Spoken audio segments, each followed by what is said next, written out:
தமிழீழத்தில் 96 batch கடந்து வந்த பாதை. மாணவ பருவம். நினைக்கும் போதே உள்ளே பொங்கிப் பிரவகிக்கும் நயகரா அருவியின் குளிர்மையின் ஆட்சி. 20 அடி நீள அகலத்தில் ஒரு வகுப்பறை. நீள நீளமாய் மேசையும் இருக்கையும். ஆண்களின் மேசை என்றால் யாரோ எப்போதோ கொம்பஸால் கிறுக்கி வைத்த உருவமில்லா ஓவியங்கள் உயிர்த்தெழும். கூடவே இதயத்தோடு சேர்ந்து மனம் கவர்ந்த பெண்ணவளின் பெயர் கிறுக்கலாய் கல்வெட்டென செதுக்கப்பட்டிருக்கும். ஆசிரியருக்கு மட்டும் முன்புறமாய் ஒரு மேசை கதிரை. சுவரில் சாக் பட்டு பட்டு வெண்மையாகி போன கரும்பலகை. காலை 8:30 தொடங்கும் பாடசாலை. நேரத்திற்கு போனால் தண்டனையின்றி தப்பிக்கொள்ளலாம். பெண்கள் பாடசாலை என்றால் சிக்கல் அதிகம் இருக்காது. ஆனாலும் தாமதமாகி போனால் தண்டனையாக மரத்தின் கீழ் நிற்க வேண்டும். இல்லையென்றால் அதிபரின் அறைக்கு முன்னால் கைகட்டி வாய்ப்பொத்தி நிற்க வேண்டும். சில பாடசாலைகளில் கை நீட்டி அடி வாங்குவதும் உண்டு. அப்படி அடி வாங்கி கைரேகை நசிந்து போனவளில் நானும் ஒருத்தி. இதுவே ஆண்கள் பாடசாலை என்றால் கல் மணலில் முழங்காலில் அமர வைத்து நையப் புடைக்கும் ஆசிரியர்கள். ஆசிரியர்களின் கைங்கரியத்திற்கு பயந்தே மதிலேறி குதித்து நல்லவர்களாக வகுப்பறைக்குள் நுழையும் மாணவர்கள். ஏன் தாமதம் என்று கேட்டால் அதற்கு பதிலாய் 1000 புனைக்கதைகள். அதில் அடிக்கடி சிக்கிக் கொள்வது என்னவோ துவிச்சக்கர வண்டிகள்தான். இது ஒரு பக்கம் இருக்க, ஆண்கள் பாடசாலையில் மட்டும் கற்ற மாணவர்களுக்கு இது தெரிந்திருக்கும். எப்போதாவது அத்திப்புத்தால் போல இரட்டைச்சடை பின்னலோடு வெண்ணிற சீருடையில் அந்த கல்லூரிக்குரிய டை கட்டி ஆண்கள் பாடசாலைக்குள் நுழைவார்கள் மாணவிகள். அது என்ன மாயோமோ மந்திரமோ! பெண்களின் கால் தடம் பட்டதும் வறண்ட நிலத்தில் மழை பெய்தது போல, தாகத்தில் தவித்து கிடந்தவனுக்கு தண்ணீர் குளம் பட்டது போல சட்டென்று தளிர்விட்டு உயிர்த்தெழும் ஆண்கள் கூட்டம். காணாததைக் கண்டது போல அசடு சொட்ட சொட்ட நீ முந்தி நான் முந்தி என்று முட்டி மோதி பெறும் கூச்சலோடு கூட்டமாய் ஜன்னலுக்கூடாகவும் வகுப்பறையின் வாயிற்கூடாகவும் நின்று வந்த பெண்களை பாய்ந்து பாய்ந்து வெறிப்பர். அத்தோடு விட்டால் பரவாயில்லை, வந்த பெண்களின் பெயர்களை அச்சரம் பிசகாத கத்திச் சொல்லி அழைப்பர். இதுவரை எனக்கு புரியாத புதிரில் இதுவும் ஒன்று. எப்படித்தான் அத்தனை பெண்களின் பெயரையும் தெரிந்து வைத்திருக்கிறார்களோ அந்த ஆண்கள் கூட்டம்.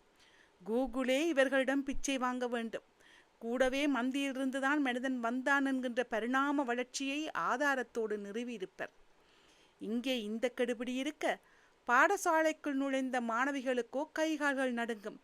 திக் திக் என்று இதயம் துடிக்கும். குனிந்த தலை நிமிராமல் அந்த மந்தி கூட்டத்தை கடந்து செல்வதற்குள் 1000 போராட்டம் அவர்களுக்கு. ஆஹா, எத்தனை அடக்கமான பெண்கள்! அப்படித்தானே நினைக்கிறீர்கள்? அதுதான் இல்லை. தலை குனிந்திருந்தாலும் ஒரு வினாடியில் அத்தனை கூட்டத்தையும் மொத்தமாய் உள்வாங்கி யார் இருக்கிறார்கள் யார் இல்லை என்பதை புத்தி முழுதாய் துருவி கணித்திருக்கும். வெளியே முகம் 8 முழத்திற்கு நீண்டிருந்தாலும் உள்ளே பட்டாம்பூச்சிகள் அவசரமாய் குட்டி போட்டு சிறகடிக்கும். ஐயோ, அவர்கள் என்னைத்தான் பார்க்கிறார்கள், என் பெயரைத்தான் சொல்கிறார்கள் என்று ஏகத்திற்கும் இதயம் உணர்ச்சிகளை கொட்டி கொந்தளிக்கும். இதுவே பெண்கள் பாடசாலைக்கு ஆண்கள் நுழைந்தால் நீண்ட வெண்ணிற கால் சட்டை, வெண்ணிற அரைக்கை சட்டை. பெண்கள் பாடசாலைக்கு நுழைவதாலேயே அந்த கல்லூரிக்குரிய டை கழுத்தில் ஏறி இருக்கும். கம்பீரமாய் பெண்கள் பள்ளிக்குள் நுழையவும் பாதம் பட்டதும் மின்சாரம் அடித்தது போல உடல் சிலிர்த்து கொள்ளும். எப்போதும் அணிந்திருக்கும் முதுகு கூட கன்னியர் குரல் கேட்டதும் விரைப்பாய் நிமிர்ந்து நிற்கும். ஏறு தழுவுதலுக்கு அவிழ்த்துவிட்ட வாடிவாசல் காளையாயுடல் திமிரி நிற்கும். அத்தனை பெண்களும் தம்மை பார்ப்பதாக நினைத்து கர்வம் ஓங்கி வளரும். பயிற்றங்காய் கைகால்கள் கூட ஜிம் பாடியாக நினைத்து நிமிர்ந்து நிற்கும். அந்தோ பரிதாபம்! எப்படி சொல்வேன் இதை? சத்தியமாக ஒரு பெண் கூட மறந்துக்கும் இவர்களை திரும்பி பார்த்திருக்காது. என்னதான் நடந்து இருமி தும்மி கனைத்து என்று கோணங்கி வேலை செய்தாலும் கண்டுகொள்ள மாட்டோம். நேராக அதிபரின் அறைக்கு செல்வதற்குள் அவர்களின் கற்பனை புஷ்வானமாக போயிருக்கும். இப்போது நினைத்தாலும் சிரிப்புத்தான் வருகிறது. அந்த இளமை காலம்தான் எத்தனை இனிமையானது! பள்ளிக்கு புறப்பட்டு துவிச்சக்கர வண்டியை அழுத்தத் தொடங்கி அடுத்த வினாடியே 10 அடிக்கும் அப்பால் ஒரு கூட்டம் துவிச்சக்கர வண்டியை மாங்கு மாங்கு என்று மிதித்து கொண்டு வரும். பின்னால் ஆண் மாணவர்கள் வருகிறார்கள் என்று நமக்கு நன்றாகவே தெரிந்திருந்தாலும் நாம் அதை காட்டிக்கொண்டதில்லை. நிமிர்ந்த ஓட்டம், நேர்கொண்ட பார்வை என்று பாரதி கண்ட புதுமை பெண்களாக அவர்களை அலட்சியம் செய்து வண்டியை வேகமாக மிதிப்போம். ஆனாலும் உள்ளே சாரல் மழை தூவும். நம் பின்னேயும் 4 பேர் வருகிறார்களே என்று இதயம் படபடக்கும். பள்ளி சென்று வகுப்பறைக்கு நுழைந்ததும் ஐயோ அவன் வந்தானடி இவன் வந்தானடி என்று கடும் கோபம் போல சொன்னாலும் அது பெருமையின் பீற்றலென்று நமக்கு மட்டுமே தெரிந்த ரகசியம். அது மட்டுமா, முளைத்த காதலின் பாரம் தாங்காமல் கணித கொப்பியில் கணக்குக்கு பதில் உருவமில்லா கவிதைகள் காளான்களாய் முளைத்திருக்கும். இதயம் விரைந்து அதில் அம்பு செலுத்தி அந்த பக்கம் அவன் பெயர், இந்த பக்கம் இவள் பெயர். அக்காலத்தில் வாட்ஸ்அப் இல்லை, இன்ஸ்டாகிராம் இல்லை, முகப்புத்தகம் கூட இல்லை. காதல் தூதுவனாய் வரும் கடிதம் மட்டும்தான். அன்பே என்று ஆரம்பிக்கும் கடிதத்தில் வர்ணிக்க முடியாத பிதற்றல்கள். எதற்கும் பொருள் இருக்காது.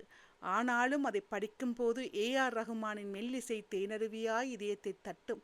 இவையெல்லாம் இந்த கடிதம் படித்து முடிக்கும் வரைதான். கடிதம் படித்து முடித்து உணர்ச்சி தழும்பலுடன் நிமிர்ந்து பார்த்தால் அம்மா காளி அவதாரத்தோடு நின்றிருப்பார்.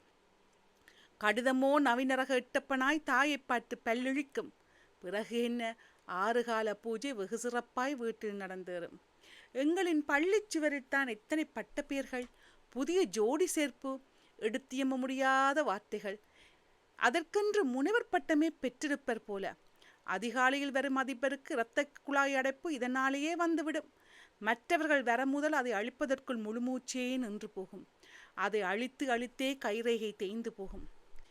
எங்கள் பள்ளிக்கூடங்களில் தான் எத்தனை இனிய நினைவுகள். விளையாட்டுப் போட்டிகளில் மட்டும் 7 கண்டங்கள் தாண்டி செல்வோம். அதுவும் பாடசாலைகளில் நடக்கும் இல்ல போட்டிகளை மட்டும் கதை கதையாக சொல்லலாம்.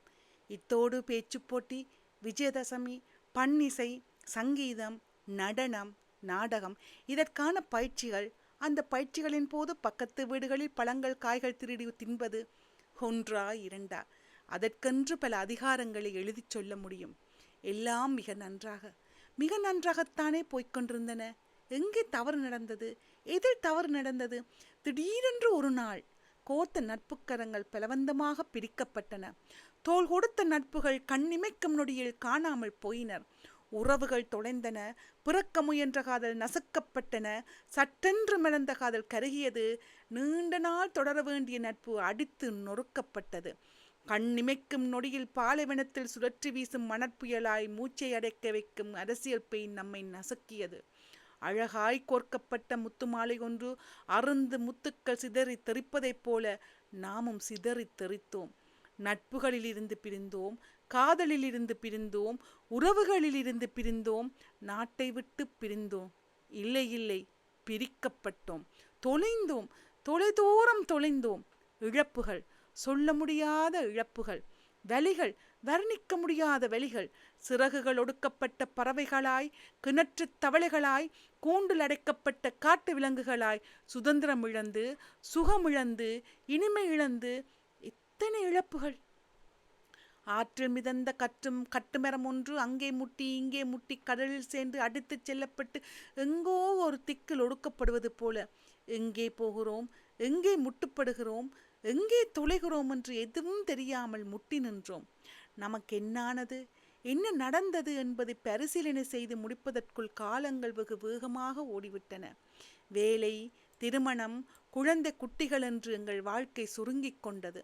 ஓரளவு நாம் நிமிர்ந்து நின்ற போது உயிருக்குயிராய் இருந்து தொலைந்து போன நட்புகளை தேடி மனம் ஆளாய் பறந்தது. யார் இருக்கிறார்கள், யார் இல்லை, இவளுக்கு என்னானது, அவளுக்கு என்னானது, அவள் இருக்கிறாளா இல்லையா, அன்று உணவு கொண்டு வரவில்லை என்றால் தன்னதை பகிர்ந்து கொடுத்த என் அன்பு தோழிக்கு என்னானது, அவள் இருக்கிறாளா இல்லை போர் என்கின்ற அரக்கன் அவளை மொத்தமாய் எடுத்து கொண்டதா, அன்று பார்த்து ரசித்த முகத்திற்கு என்னானது, வெறும் கண்களால் பேசி வார்த்தைகளை பரிமாறிக்கொண்டு அந்த நண்பனுக்கு என்னானது, அவன் இருக்கிறானா இல்லையா? இதயம் வலியை கோர்த்து தொலைத்தவரை தேட முயன்றது. தெரித்த முத்துகளே அங்கே தேடி எங்கே தேடி என்று ஒவ்வொன்றாக கோர்க்கப்பட்டன. மாலை முழுமை அடையவில்லை. எனினும் இழந்த முத்துகளோடு கிடைத்த மாலையை அணிந்து அழகு பார்க்க முயன்றோம். இருப்பினும் இன்று வரை தேடியும் கிடைக்காத தொலைந்து போன அந்த நட்புகளை தேடி மனம் தவிக்கவே செய்கிறது. அந்த நட்புகள் காலம் என்னும் அரக்கனுக்கு இரையாகி போனது என்று தெரிந்தாலும் மனம் ஏற்க மறுத்து தெரிந்தவர்களிடம் விசாரித்து கொண்டே இருக்கிறது. கடைசி வரை விசாரித்து கொண்டே இருப்போம். இந்த கட்டுரை தமிழீழத்தில் வாழ்ந்த அத்தனை 96 பேட்ச் மாணவர்களுக்கும் சமர்ப்பணம். நன்றி, வணக்கம்.